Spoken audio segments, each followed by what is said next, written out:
আজকের দিনটা আমরা কিভাবে কাটালাম সেটাই দেখাবো আপনাদেরকে। আসসালামু আলাইকুম, সবাই কেমন আছেন? আশা করি সবাই অনেক বেশি ভালো আছেন। এখানে আমি তরকারি কাটতেছিলাম আর এমন সময় সাবিহা আমার জন্য ফুল নিয়ে আসছে। তো ওই ফুলটা আমি আবার সাবিহার কানে লাগাই দিছি। আর এইখানে হচ্ছে আপনাদের ভাইয়া চলে আসছে, সকাল ভোরে ধান ভাঙাইতে গেছিল, এখন ধান ভাঙাইয়া চলে আসছে। কুড়া দিয়ে একদম চুল টুল পুরো শরীর ভরে গেছে। তো আমি আবার এদিকে ওর একটু পানি দিছিলাম। এখানে ওর হাতটা আবার কেটে গেছে, তো ওইটাই দেখতেছিল, অনেক বেশি রক্ত বের হয়েছে। পানি খেয়ে ওই আঙ্কেলের সাথে চালের বস্তাটা এখন ঘরে নিতেছে। এরপর বললো আমার অনেক খিদে লাগছে, আজকে ভাত খাবে, ভাত দিতে বলছে। তো আমি একটা ডিম ভাজি করে ভাত দিছি। এখন বাবা মেয়ে দুজনেই সকালবেলা আজকে ভাত খাইতেছে, মেয়েও খাইতেছে। আজকে সকালে জারিফা আসছিল, ও আসার সময় আচারটা নিয়ে আসছে, এটা নাকি চায়না থেকে আনছে। আচারটা খেতে অনেক বেশি মিষ্টি ছিল, খেতেও অনেকটা মজা লাগছে। এটার টেস্ট আমার কাছে কিছুটা আমরার আচারের মতো লাগছে। আর সাবিয়া খেয়ে দেখছে অনেক মজা, তো ও আবার খাইতেছিল। আমি চলে আসলাম রান্না করতে, এখানে মাছ তেলায় নিতেছি। আর সাবিও পিছন পিছন চলে আসছে ওর ডিউটি করতে। তো আমি রান্না করতেছি আর ও পিছন দিয়ে আমার সাথে এইভাবে দুষ্টামি করতেছে আর এত বেশি ঢং করতেছিল যা বলার বাহিরে।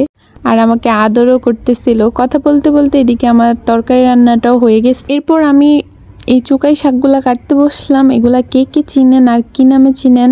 এদিকে তো চুকাই শাক বলে। এগুলা গুঁড়া মাছ দিয়ে রান্না করব। গুঁড়া মাছ দিয়ে রান্না করলে খেতে অনেক বেশি মজা লাগে আর মায়ের হাতের রান্নাটা অনেক বেশি মজা হয়। আমার শাকগুলো কাটা হয়ে গেছে, আমি ধুইতে চলে আসছি। এখানে দেখলাম ছোট আপু আবার সোফার কভার গুলা ভিজাইছে, সামনে যেহেতু ঈদ। আর এখানে দেখলাম সাবি আমার পিছন পিছন চলে আসছে, ও আবার একা একা এখন গাটলায় চলে আসে। আজকে আল্লাহ অনেক বড় বিপদ থেকে বাঁচাইছে। সাবিহা একটা বকুল ফুলের বীজই কোথায় পাইছে, এটা মুখে দিয়ে ফেলছে, খেয়াল করি নাই। পরে এটা ওর গলায় আটকে গেছে। আমরা তো অনেক বেশি চিৎকার করা শুরু করে দিছি, অনেক বেশি ভয় পেয়ে গেছি। পরে বমি করাতে এটা বের হয়েছে আল্লাহর অশেষ রহমতে। সবাই আমার সাবিহার জন্য দোয়া করেন। তারপর আমি হচ্ছে জামা কাপড় ধুইতে চলে যাচ্ছি। আর এদিকে আমার ম্যাডাম আমাকে হেল্প করতেছিল, উনি জামা কাপড় ধুবে। জামা কাপড় ধুয়ে ঘরে চলে আসলাম, এখন রুম ঝাড়তেছি। অনেকদিন হয়েছে রুম ঝাড়া হয় না। আমি রুম ঝাড়তেছি দেখে এখন আমার ম্যাডামও রুম ঝাড়বে, তো আমার থেকে সলার মুঠা নিয়ে রুম ঝাড়তেছিল।